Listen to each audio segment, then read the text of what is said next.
Purée, je débute ma journée, j'imagine à quel point certaines personnes sont dans la incompréhension la plus totale de ce que je dis. C'est vrai que je fais tout ce qui est en mon pouvoir pour améliorer ma manière de dire les choses, etc., etc. Mais quand même, je sais que pas mal de personnes comprennent ce que je dis et c'est ce qui m'importe. Donc, c'était un petit encart.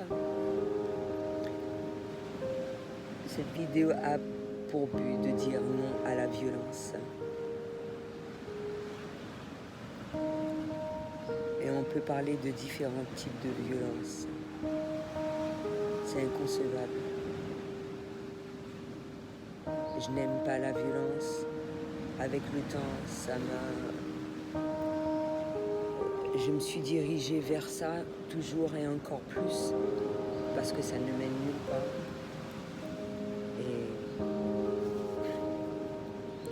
Et je me sens bien dans un endroit, à un moment, le plus souvent que possible dans mon quotidien, loin de la violence. Parce que la violence, encore une fois, ne mène à rien. Et quand je dis ça, je parle à tout ce par rapport à tout ce qui se passe à l'heure actuelle et que je vois sur les réseaux sociaux, les émeutes, etc., qui se passent en France. Mais ça peut se faire à n'importe quel moment, dans n'importe quel pays. Et également l'île à laquelle je suis. J'ai déjà eu l'occasion de voir cela. Alors, par rapport à ces fameux jeunes, est-ce que c'est la solution de réagir comme cela parce qu'un couvre-feu a été mis? Malgré cela, ces manifestations continuent. Je ne suis pas contre les jeunes et ça n'a pas été une agréable nouvelle de m'apercevoir qu'il y a eu un mort. Et je pense que le discours de Monsieur le Président a été magnifiquement bien fait. Franchement, je lui tire mon chapeau. Mais concernant les jeunes, moi j'estime que si, et mine de rien à travers plusieurs supports vidéo, on sait à peu près les raisons pour lesquelles on est confronté à ce style à ce genre de confrontation. Mais hormis cela, moi j'estime si ça continue malgré ce qui a été véhiculé par les médias, ils n'ont pas été entendus malgré tout.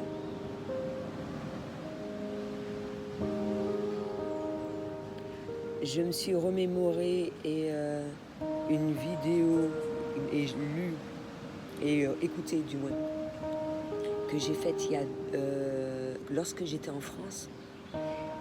Même si ces jeunes ne sont pas des SDF, mais on est confronté au même problème. C'est-à-dire qu'on n'est pas entendu, etc. Et que voilà quoi. Et il y a le côté rebelle qui fait surface. Ils tiennent à envoyer un message de la meilleure manière qu'il soit, jusqu'à ce qu'on les entende réellement, concrètement. Récemment, j'ai parlé de plusieurs points concernant la jeunesse. Par rapport à l'évolution, etc., c'est eux qui sont le lendemain, c'est eux le futur. C'est pas possible de construire un certain nombre de choses par rapport à la technologie, à l'intelligence artificielle, etc., etc., et que les jeunes ne soient pas entendus. C'est un pléonasme pour moi. C'est pas possible. comment se fait-il qu'on cherche à brider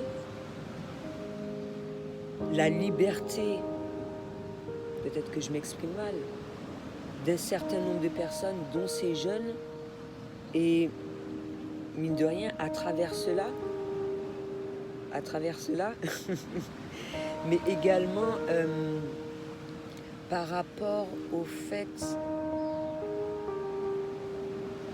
que si ils sont... Ah, ça c'est la goutte d'eau qui fait déborder le vase en fait. C'est la goutte d'eau.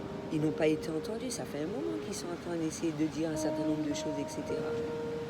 Pas d'argent, pas de travail, ils sont pas tenus, on n'écoute pas leur dire. Il y a, voilà quoi, le problème monte, et puis la solution est voilà. On ne m'entend pas, j'ai pas de travail, j'ai besoin d'argent.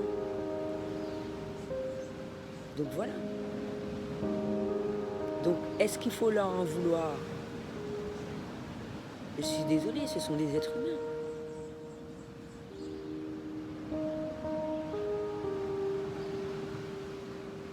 Même si j'ai vu dans un certain nombre d'échanges que M. le Président a déjà fait cette démarche, mais ils doivent être écoutés. Et on ne doit pas privilégier un certain nombre de classes sociales, etc. Comment se fait-il que les étrangers, certains étrangers, ont un certain nombre de privilèges, plus que les Français, et etc., etc. Là, je ne parle pas des jeunes systématiquement, etc. Je me remémore ma vidéo, mais également en ce qui concerne l'aide, pourquoi, et je pense que ça doit être le même souci les concernant, avoir quelque chose sous condition, alors que quand c'est fait réellement, avec cœur, tout se passe bien. Est-ce réellement une aide? À ce moment-là, si c'est fait sous condition.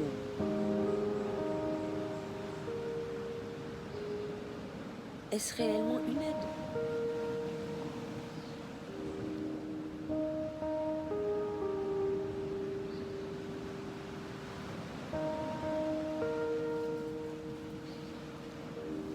Ben, le but, tout de même, lorsque il y a des personnes qui ont été mises dans des postes bien spécifiques pour prendre en charge un certain nombre de choses par le biais de leur travail, eh ben, c'est ce qui doit être fait.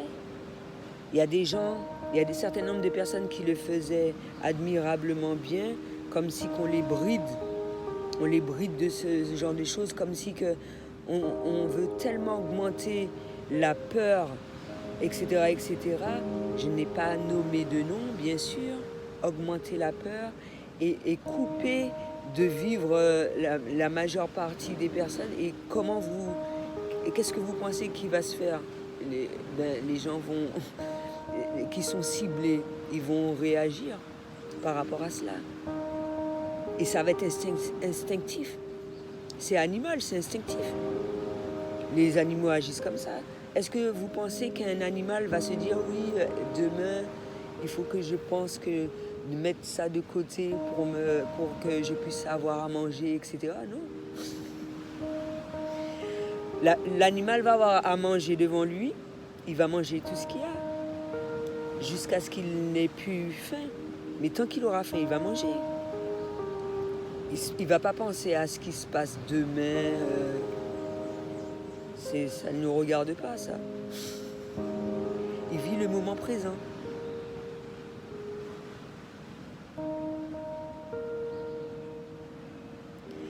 Donc, tenir ça en compte, les choses évoluent. Moi, je l'ai su à travers mes enfants, etc. Chaque génération est totalement différente. Être réellement à l'écoute. Et c'est ce que j'ai dit. On peut être à l'écoute des jeunes à travers des messages qu'ils véhiculent dans leurs chansons, etc., etc. C'est pas lorsqu'il y a un problème que, à ce moment-là, qu'il faut essayer d'intervenir et des fois, pas dans de merveilleuses conditions, on va dire, mais violence aussi. Comment se fait-il qu'une personne qui soit violente peut donner de bons conseils à une personne pour qu'il n'y ait pas des actes de violence? C'est pas possible. Tu peux pas être super violent dans différents types de violences et dire à une personne d'arrêter d'effectuer des actes violents. C'est qui les exemples? Ce sont les aînés, ce sont les adultes. C'est vraiment ridicule.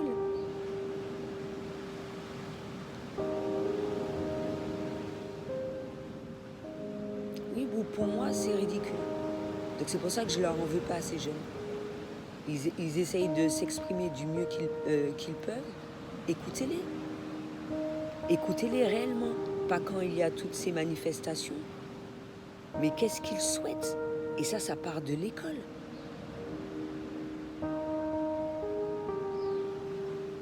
Bien les orienter pour qu'ils puissent faire ce dont ils aiment, que ça ne soit pas fait sous condition, bien conseiller, qu'ils fassent quelque chose qu'ils aiment. J'ai l'impression également que à travers un travail, on doit souffrir également. Non, on doit effectuer un travail qu'on aime. Et pour qu'on laisse une personne travailler et dans de bonnes conditions ou faire ce travail-là avec amour, il faut que tout se passe au mieux. Il faut que tout se passe au mieux. Et à travers cela, il ne peut qu'y avoir de merveilleux résultats. Et là, ça me fait penser à la Croix-Rouge. Le but, c'est pas d'accueillir les gens et de se dire « Ah, waouh !» Plus tu vois d'SDF arriver, « Ah, c'est trop génial, la salle, elle est remplie et tout. » Moi, ce que j'aurais fait, en tant que directeur, il y en a un qui va pas apprécier ça.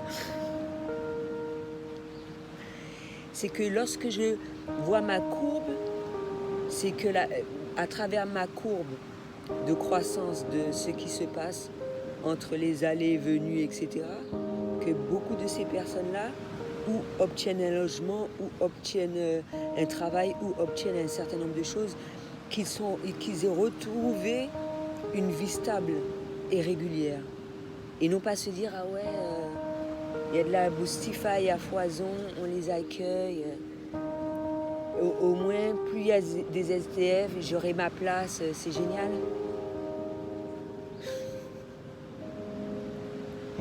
J'aurai un salaire, je pourrai travailler. Eh ben ouais, fallait y penser, non? Mais j'ai également trouvé des maraudes qui étaient déjà dans ma situation. Et c'est ce que je dis, c'est quelqu'un qui a été dans la situation, qui peut aider au mieux. Quand tu ne connais pas, tu ne peux pas aider, sauf si tu es vraiment sensible. On te transmet toutes les infos et ça te permet de comprendre à travers aussi ta formation, etc. Et comme tu as un grand cœur et tout, on te transmet toutes les informations selon l'individu qui est en face de toi et tu es mieux à même de savoir comment agir vis-à-vis de tel ou tel individu. C'est ça, faire son travail avec amour. Après, je ne vais pas faire de comparaison. Moi, j'ai trouvé des similitudes, des synchronicités, etc. Ça me fait penser à un livre d'Hélène Caddy, Suivre sa voie intérieure. La vie est un éternel recommencement.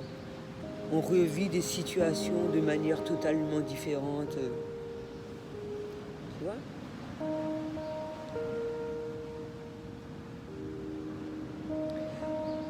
voilà, moi j'ai plus à travers ces vidéos une inquiétude parce que j'aimerais pas qu'il leur arrive quoi que ce soit. Je peux pas me permettre de leur dire de ne pas le faire, même si je suis contre la violence, parce que j'aime laisser les gens libres. Parce que moi, j'aurais été à la place de la personne. On m'aurait dit ça alors que j'ai pris la décision de le faire. Personne m'aurait empêché de le faire.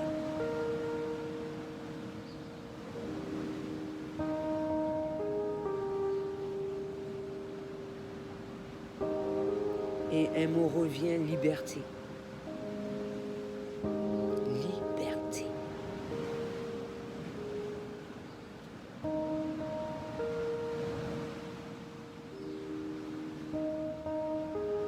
Donc voilà, c'est un minimum, moi j'estime. Toutes sortes de personnes doivent être écoutées. Et, pas uniquement... moi je suis désolée, moi c'est le ressenti que j'ai eu. Je suis pas contre. Pour moi, on est tous frères et sœurs.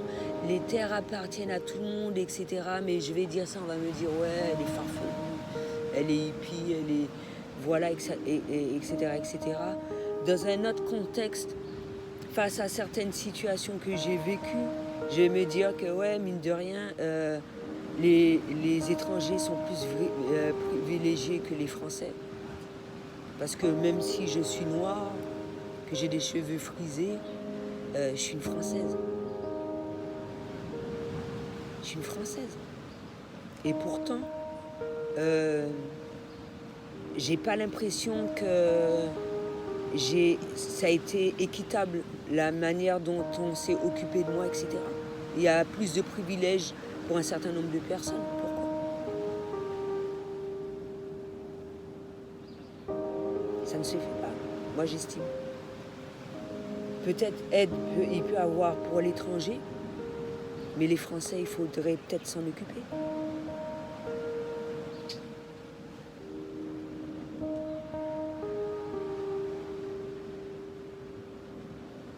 Donc voilà.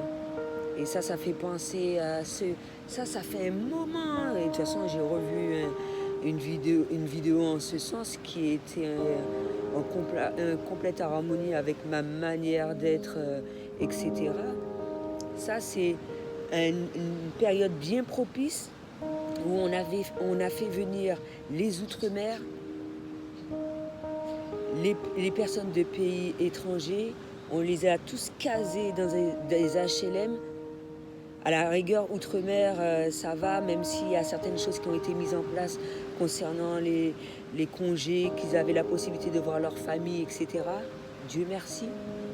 Mais ces gens-là ont souffert de ça, d'accord ? Et les étrangers, c'est bien beau de faire venir des personnes de pays étrangers pour faire le boulot que certains Français ne font pas, d'accord ? Et je me suis retrouvée dans des classes où c'est les enfants qui font les papiers et tout ce qui s'ensuit. C'est pas normal. Les parents ne parlent pas un traître mot de français. C'est les enfants qui font les papiers. Comment un jeune peut évoluer dans de bonnes conditions ? C'est pas possible. C'est purement pas possible. Et il va se diriger vers quoi ? Rester dans la rue. Quand je dis rester dans la rue, pas en tant que SDF. Rester dans la rue, parce que c'est ce qui a de mieux de rester entre ses potes et tout. Et comme on ne s'occupe pas de ces gens-là, eh ben, ils essayent de se débrouiller. C'est tout. À leur manière. Et on leur en veut à cause de ça. Donc voilà. C'est ce que j'avais à dire pour aujourd'hui. À bientôt.